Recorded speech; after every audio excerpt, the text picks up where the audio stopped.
Welcome to the New Hampshire Secrets, Legends, and Lore podcast, where twice a month we explore the world of New Hampshire that lies outside of the hard news.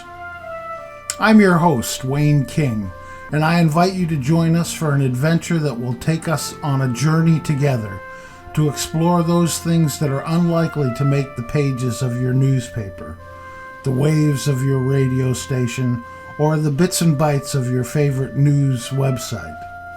Yet for many of us, these stories will reveal what makes life here in the Granite State truly worth living. Together we'll uncover some secrets, speculate on a few rumors and legends, and we'll meet the people and a critter or two, both living and long departed, who weave together the colorful tapestry of New Hampshire's past, as well as some who are helping to build our future. We'll explore places known and unknown that you will want to add to your bucket list. We'll laugh together, gasp together, and maybe even shed a tear or two.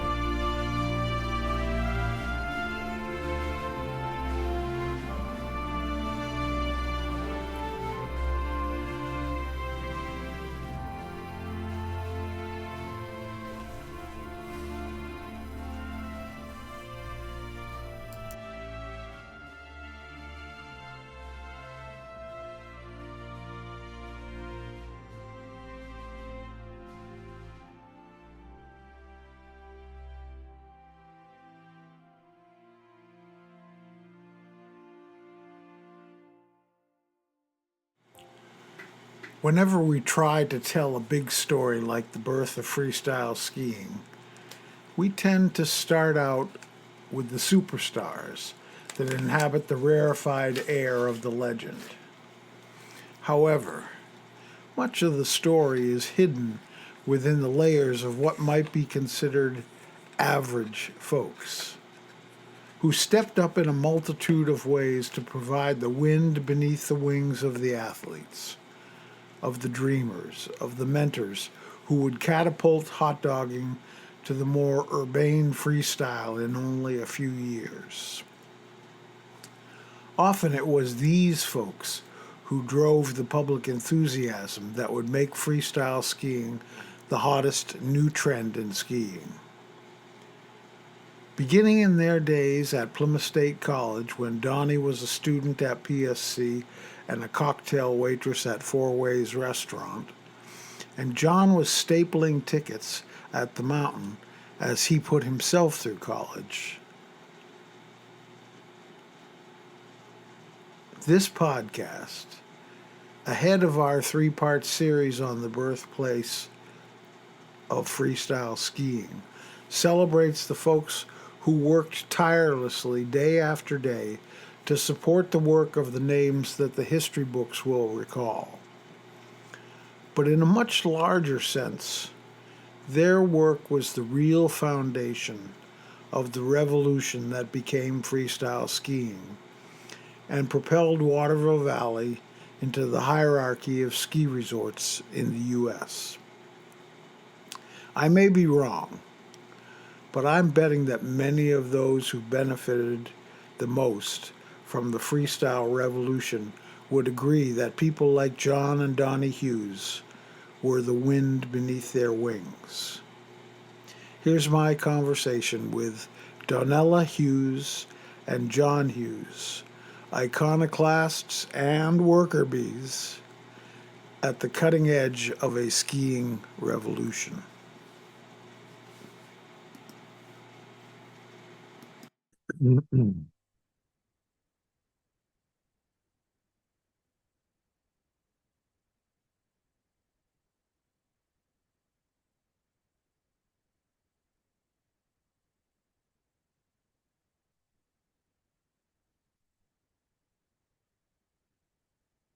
We're on. You disappeared. No, I'm here. I was just grabbing John off the porch. Hi, how are you? Hi, I'm good. How are you, Donni? We're fine, thank you. We're fine. You have to excuse him. He's eating his lunch, but that's Oh, okay. okay. Yeah.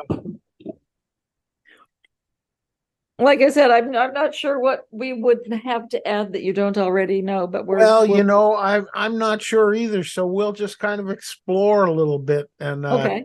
and see.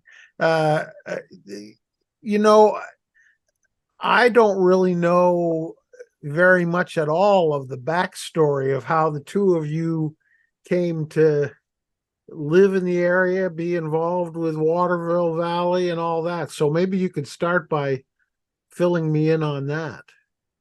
Sure. Um, we met at Plymouth State College, and John grew up in Colebrook, and I graduated high school out west, and my family was moving overseas, and so I was told I had to go to school in the East Coast. So I just kind of picked it out being mad, and I just wanted to be in the mountains. So I picked Plymouth, and that's where we met. And then in the early days of Waterville, John helped. Do you remember Todd Baldwin and the early inns in Waterville? Yes, of course. Absolutely. He was part of their. Here, you want to add in?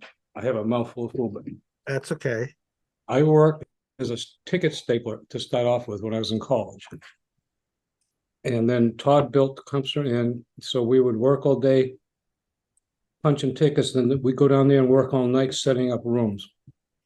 Before the inn opened, Before the getting inn it opened. ready. You're And talking then- about the Waterville Inn? Yeah. No, Tecumseh Inn. Tecumseh Inn. Okay. That was Todd and Cynthia's inn Yes. All right. back in the middle 60s. And then let's see, I worked until I graduated. And then we ended up back there living in Waterville after we got married. I attended bar at Fourways, and Donni was a cocktail waitress. And I met the Dumfries while I was punching tickets. They bought early on in Waterville because they knew Tom Cochran. But they're not part of this story, John. Well, they kind of are. Well, they are. Okay. But anyhow, we're working. Let me back up a little bit. When we got married, we bought a Volvo 1800 ES, which was a sport wagon, and there weren't many of those around. So we were working at Fourways, and the car was parked out in the parking lot, and this black guy says to someone, "Whose 1800 is that out there?" And the person said, "Well, that's Donni, the waitress." She goes, "She can't afford that car." That was our introduction to JD Nelson. The JD. Who's part of your story, I think, yeah. He became friends with the Dumfries because his brother ran for Congress in Boston, and the Dumfries helped Fund. with the campaign. Yeah. He didn't win, but eventually he did get appointed as a federal judge. Yeah. Okay, that was David. David, yeah. Yeah. You probably remember him. Yeah, Yeah. I remember David. Yeah. So they had that. That's how we kind of got involved with the Dumfries and JD and David and all that. It was just because we were working at Fourways and working at Waterville, and they kind of took to us as the younger kids. Yeah. We were the locals. We were the Yeah, locals. yeah. But the first time Waterville had a World Cup, I worked in the press room. And actually, in summers after my sophomore year, junior year, and senior year at college, there used to be a swimming pool in the valley floor where the golf course area. And I was a lifeguard there. So that was kind of how I got started in Waterville. But yeah, then we just, that was definitely our center of work and so forth. In the mid 70s, I was working at Waterville Valley Ski Academy, ended up as the director and running the place. But also when freestyle got started, JD was very involved, and I was kind of the girl Friday for whenever they'd have an event. I didn't really have a title of any sort, but just kind of was there and worked. So that was really only our. So you were running the tutorial school. Yes, I was. Yeah. And then they were grabbing you off Yeah. grabbing you for Right. various things that they needed. Yep. Yep. It worked out sandwiched together quite well. It was good. Yeah. I mean, you remember how it was then. You just did 8 different things to make it to the end of the week.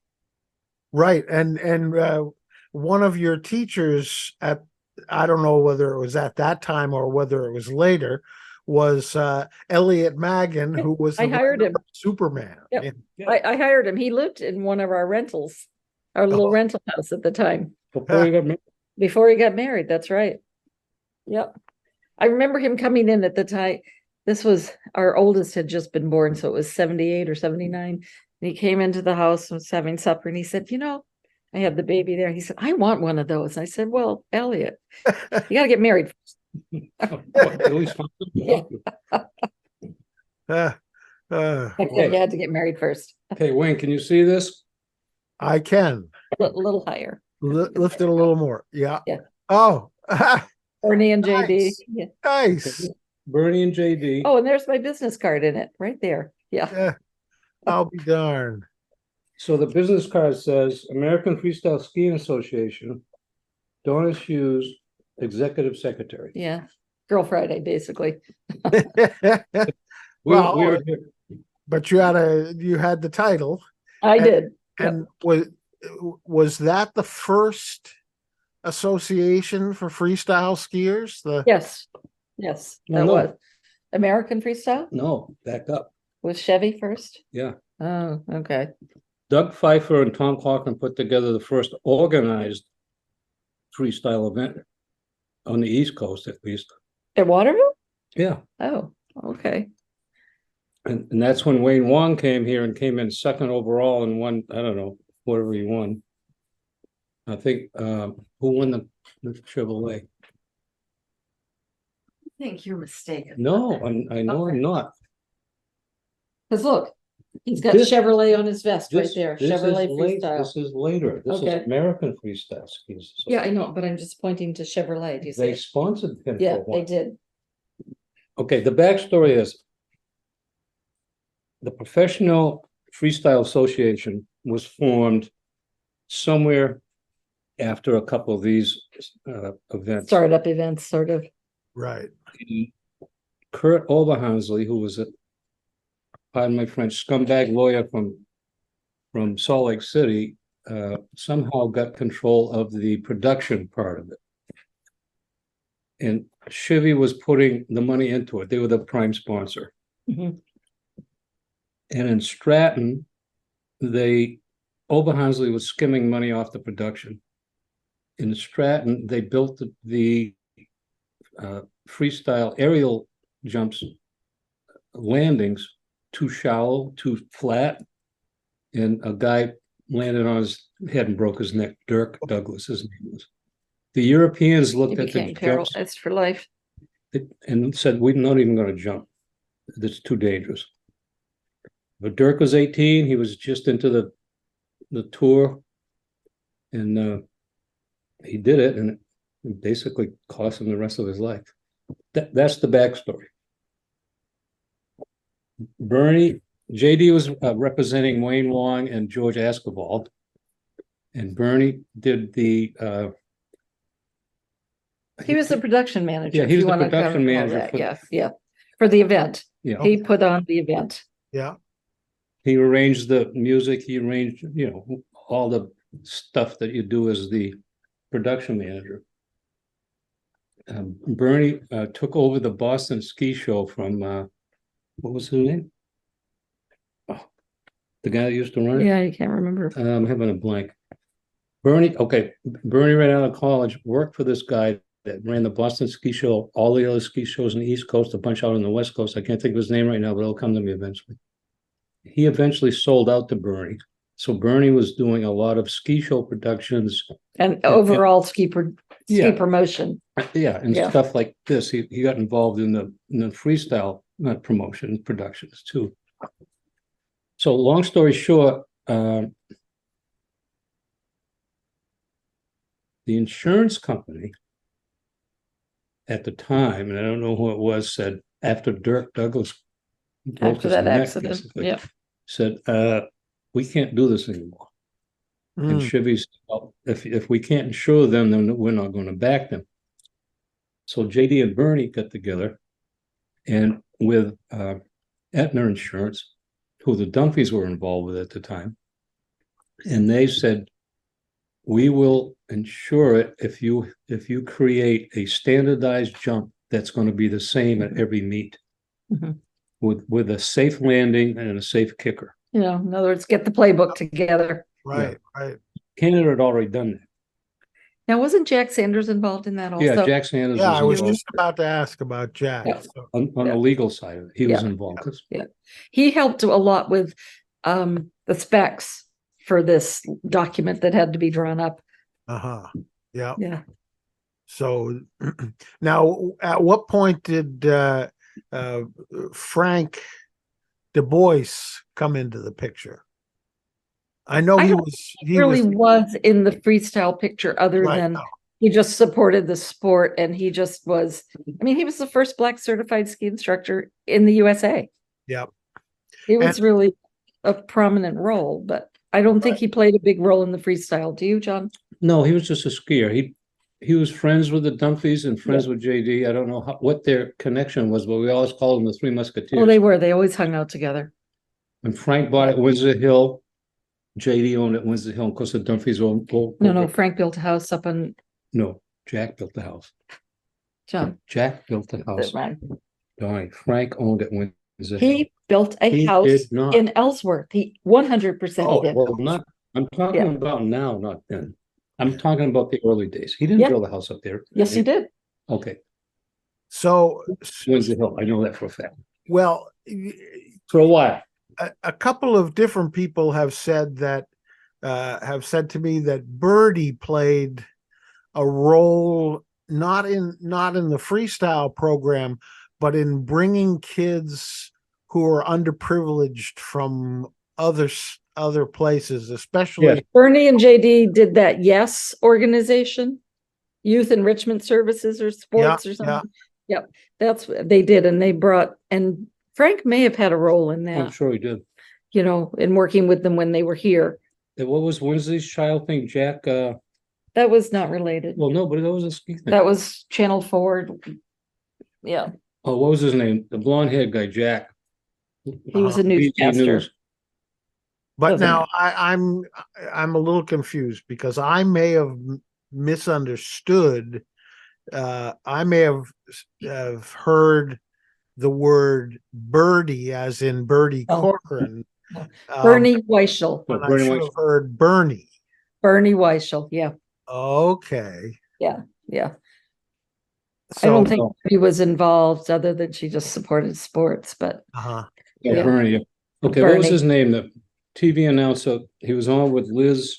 I can't think of her name either. The black lady and Jack, very blonde. Oh yeah, I remember them. Liz Walker. Liz Walker. Walker Yeah. And what was Jack. Jack's name? They did the Wednesday's child thing. Yeah. He had a place at Waterville for years, and they did the same thing. They funded a lot Put of together. Yeah. inner city kids to come to ski. Huh. But the Yes was JD and Bernie pretty much did that together. For years. The Yes organization. Okay. Yeah. Yes stands Ye- for what? I think it was Youth Enrichment Sports Service. or Services. I'm not Yeah, sure out what of the S Boston. was. It was out of Boston. Yeah. And JD at that point, I guess he was probably with State Street Bank in Yes. Yep. He was. Boston. He hadn't started Yep. his own. Right. Right. Yeah, I've run into a couple of people in the last few months who actually knew JD from when he was at State Street, which is kind of Mhm. was kind Yeah. Knew him from the business point of view, you mean? yeah. Worked with Yeah, him yeah. at State Street. Yeah. Yep. Now the person who is now running the company he started, Rumline, the guy's name is Wayne. He worked with JD at State Street. Uh-huh. I can't remember his last name, but Owen. Owen, yeah, Wayne Owen. That was it. He's since Now- retired and sold out to Oh, one of the people that worked there for over Okay. years. Now, was Floyd Wilkie under JD, JD as well. he was. And I He don't. didn't last long. He just, it's not that he didn't do well. He just kind of lost interest, I think. Well, no, he was an unbelievable mogul skier. Yeah. But Yes, he was. the three categories was ballet, aerial, and mogul back in the day. Mhm. Floyd was unbelievable mogul skier. He said, I hated jumping. I hated it. I was scared every time I jumped. He said ballet, I'm not a ballet skier. Because I talked to him about this. Oh, you must be, I've talked to him, have you? I have not yet. I've reached Oh. out to both of them through their businesses, but Yeah. not heard back yet from Yeah. them. But I did notice, my sense was that Floyd sort of lost interest Mhm. Yeah. long before George did. Yes. Yeah, And- I think so. But I've seen photographs of Wayne and Floyd and George, taken out west together. Yeah. So Yeah. they were clearly three amigos. Yes, they were. They were quite the three too. Yeah. And did you guys hang out together? I mean, like when the day Superficial, was not like go to each other's houses, but Uh-huh. we always would chat and so Yeah. forth. Yeah. Yeah. We had Floyd over for dinner Yeah. occasionally. Yeah. Yeah. He was a local boy. Then he Right. moved out west, went out to Hawaii or wherever he went. Yeah. Oh, where is he now? He's here. Yeah, that's what I Floyd? thought. In Yeah, Thornton. he's here. Yeah. He's still working, a damn fool. Yeah, I noticed it appeared that way. Huh. And so, what did you do after running the school? Ski Academy. I Yeah. worked there actually till 1992. Both our children went to the Waterville Elementary School because that was No way when too. they there weren't very many children in Waterville Valley, and they really wanted to encourage a few more kids just to make a viable school. I think there were 17 to 20 children, so they made the tuition it's like $400 a year. So they both went there because I was I was out there, so it fit together quite nicely. But then when I left the academy, I went to the high school. I came to this realization that I needed health insurance and a retirement plan, which BBTS was not providing. Right. Wow. Yeah. So yeah, I finished up my career teaching at Plymouth High School. Now, were you around when the inn burned down? I was in college then. I remember hearing about it. It was my freshman year. It was 67, 68 that year. But I wasn't involved in it. Uh-huh. Other than I do remember Ralph Bean, who was the owner, Ralph, yep. saying one day, because I lifeguarded in the summer, and the old Waterville people would come sit there and hang out and chat. Yep. And he said Tom's pretty smart. He went to Dartmouth, but I think he must have cut class the day they told him you have to repay the loans. Repay the investment. Yeah. God, Ralph Bean, he was quite a guy. My dad at the time was on the volunteer fire department, Campton Oh, Volunteer Fire Department. And he used to tell the story of when the inn burned down, how there were just all these old men crying yeah. as it burned down. Yeah. It was very, very traumatic. It was a wicked snowstorm that night. I remember that. Yep. Mm.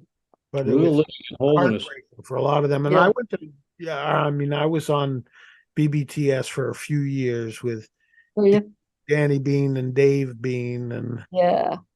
I've since lost touch with them. I have no Well, now I think Danny died in a terrible skiing accident. Oh no. I think so. I know he died. It Yeah. was skiing or car accident in Europe. Huh. It was quite a few years ago. It was when I was still at the academy. So I was maybe 1990 or so. Huh. Wow. Yeah. I did not know that. Well, it's no wonder I haven't been able to Yeah. find him anywhere on the internet. Oh, Wow. Banana McIntyre just died. Did you know that? Who was that? Anna McIntyre. Anna, Oh, yeah, She really? just died recently. Huh. yeah, Wow. just last week, I think, or Yeah. 2 weeks ago. One of Yeah. my fraternity brothers called me and said, "Did you know this woman?" I said, "Oh yeah." Wow. General, yeah, we knew the general. Oh, you It was know, a lot of fun being involved in those exciting early freestyle years. It really was. yeah, it was a pretty heady time, wasn't it? Yes. Yes, it was. Yeah.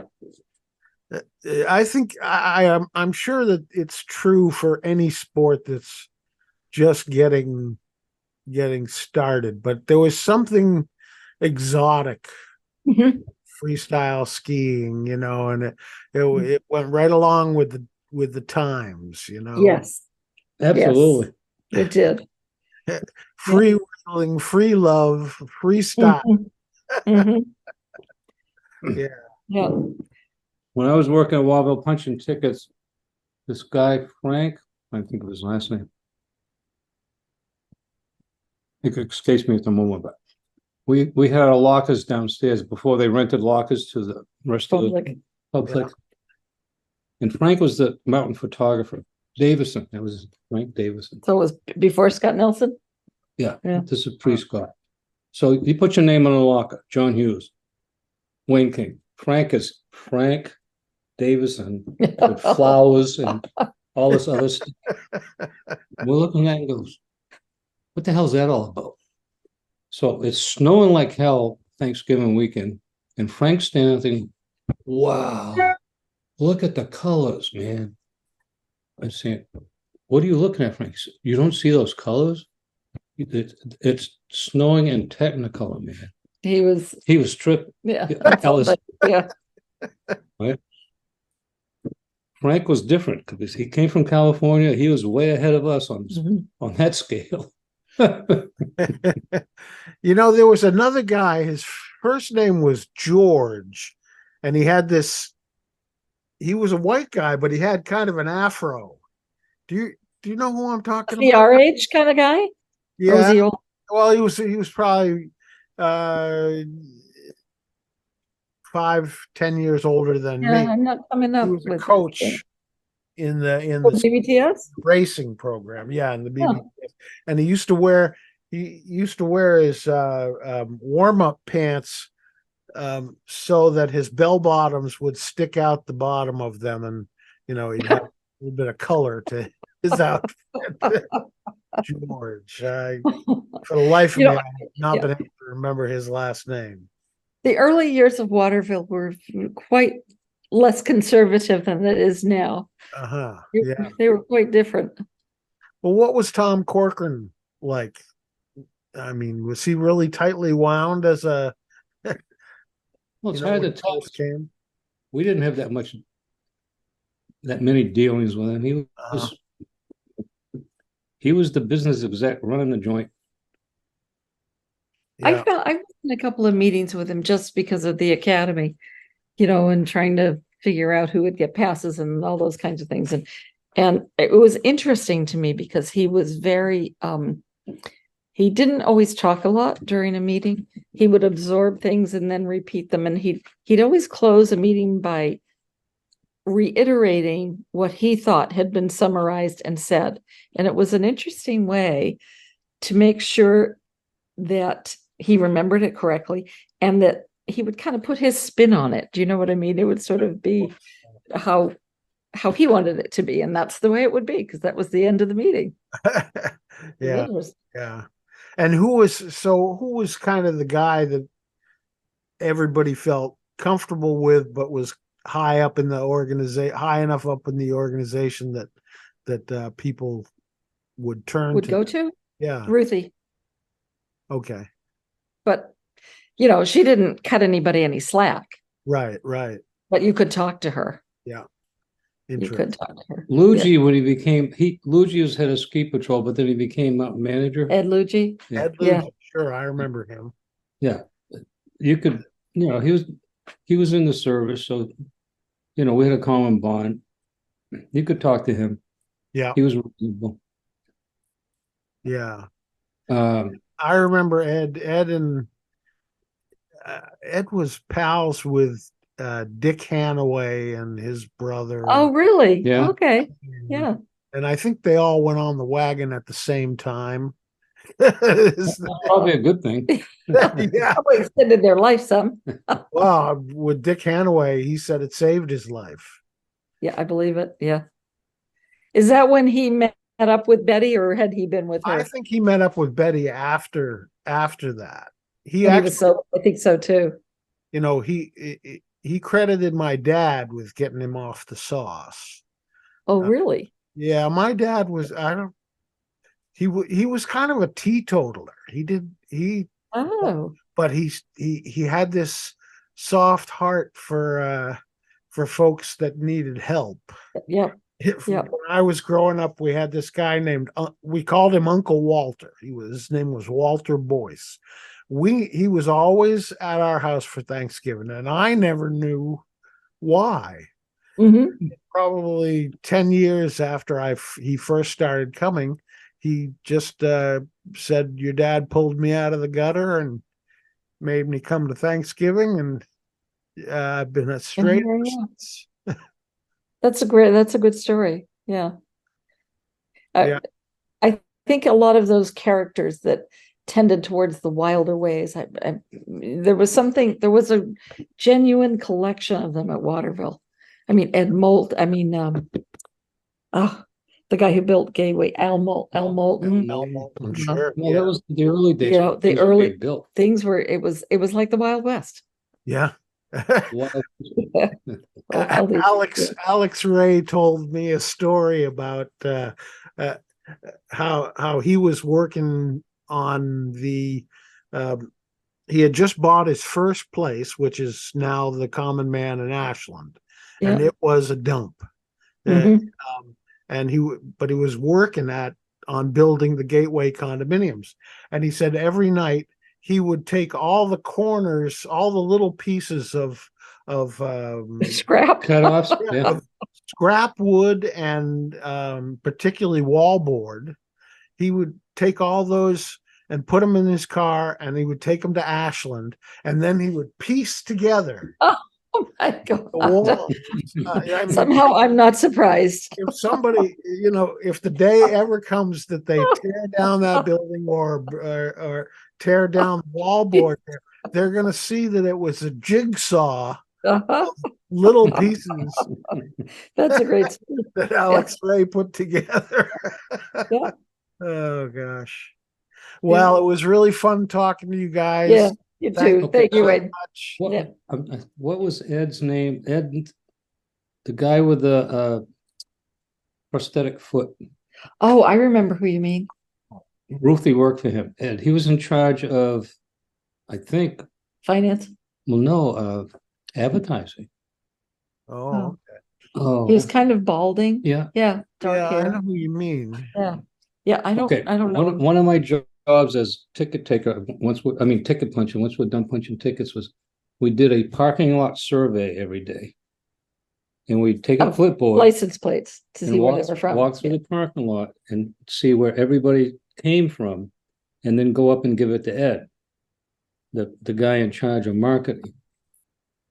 And halfway through the year, I figured out this takes us about 2 hours walking through all the parking lots. I said to one of my fraternity brothers, we're going to take my Volkswagen, we're going to drive through the parking lots and take this down, and then we can sit down and have a couple of beers. Right? So we did this well into March. And I guess it was a cold day, so we had the windows rolled up. I smoked at the time, so they were fogged up. And we might have taken a little longer than normal on my window, right? And I roll it down, it's Rathman. He goes, punch out, you're fired. That's all he said. Because we worked for Rathman. Rathman.